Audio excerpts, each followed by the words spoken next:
6 ತಿಂಗಳು ತಿರುಗಿದ ಋಷಭ ಸ್ವಾಮಿಯು ಆಹಾರಕ್ಕೆ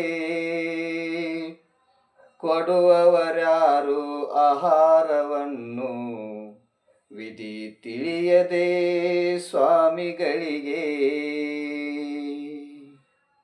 ಹಣ್ಣು ಬೇಕು, ಹಾಲು ಬೇಕು, ಬೇಕು ಸ್ವಾಮಿಗೆ ಕೊಡತುಪ್ಪವು. ತಿಂಡಿ ತಿನಿಸು ಉಂಡಿ ಕಡವು ಬೇಕೆಂದು ಕೇಳಲಾಯಿತು. ಅನ್ನ ಬೇಕು, ಹಣ್ಣ ಬೇಕು, ಹೆಣ್ಣು ಬೇಕಾಯಿತು ಸ್ವಾಮಿಗೆ. ಆ ಚಿನ್ನ ಬಣ್ಣದ ಚಲುವೆ ಕನ್ಯೆಯ ತಂದು ತೋರಿಸಲಾಯಿತು.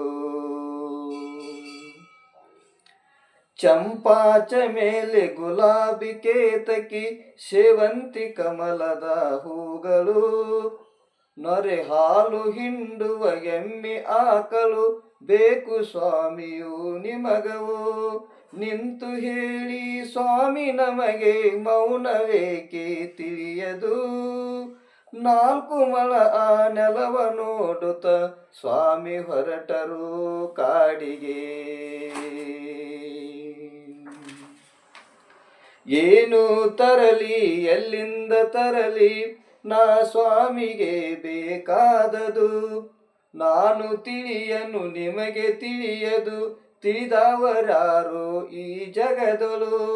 ಅಂದು ಆ ದಿನ ತೃತೀಯ ತಿಥಿಯು ಸಮಯಕ್ಕೆ ಆಹಾರ ಆಯಿತು. ಸ್ವಾಮಿ ಬಂದರು, ಸ್ವಾಮಿ ಬಂದರು ಎಂದು ಕೂಗವ ಕೇಳಿತು, ಎಂದು ಕೂಗವ ಕೇಳಿತು. ಹಸ್ತಿನಾಪುರದ ರಾಜ ಶ್ರೇಯಾಂಸ ರಾಣಿ ಶ್ರೀಮತಿ ಗುಣಸುಂದರಿ ಪೂರ್ವಭವದ ಸ್ಮರಣೆಯಾಯಿತು. ಅಹೋ ಆಹಾರ ದಾನ ಸುವಿಧಿ. ನಮೋಸ್ತು ಸ್ವಾಮಿ, ನಮೋಸ್ತು ಸ್ವಾಮಿ, ನಮೋಸ್ತು ಅತ್ರ ತಿಷ್ಠ ತಿಷ್ಠ. ಆಹಾರ ನೀರುಗಳು ಶುದ್ಧವಾಗುವೆ, ಅವತರಿಸು ಸೌಭಾಗ್ಯ ಪಾತ್ರ. ನಿಂತಲ್ಲಿ ನಿಂತ ಸ್ವಾಮಿಯನ್ನು ನೋಡಿ ಮಾಡಿದರು ಜಯ ಜಯಕಾರ. ಮುಗಿಲೆಲ್ಲ ತುಂಬಿ ದೇವತೆಗಳು ಕೂಡಿ ಅಹೋ ಪಂಚಾಶ್ಚರ್ಯ ಬರಾಬರ. ಆದಿನಾಥರ ಬಲಗೊಂಡೈದು ಇಕ್ಷುರಸವನ್ನು ಉಣ್ಣಿಸಿ, ಧಾತೃಪಾತ್ರಗಳ ವಿಶೇಷ ಹೌದು ಆನಂತ ಆನಂದ ಅನುಭವಿಸಿ.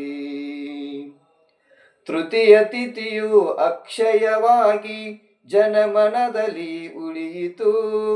ಆದಿ ಜಿನೇಂದ್ರರ ಆಹಾರ ದಾನವು ಅಜರ ಅಮರವಾಯಿತು.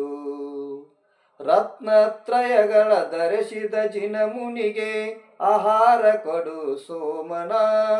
ಸುಭೋಗ ಭೂಮಿ ಸ್ವರ್ಗ ಸುಖವು ಅನುಭವಿಸಿ ಮುಕ್ತಿ ಪೂರವು. जय बोलो आदिनाथ भगवान की जय बोलो अक्षय तृतीया महापर्व की जय हो।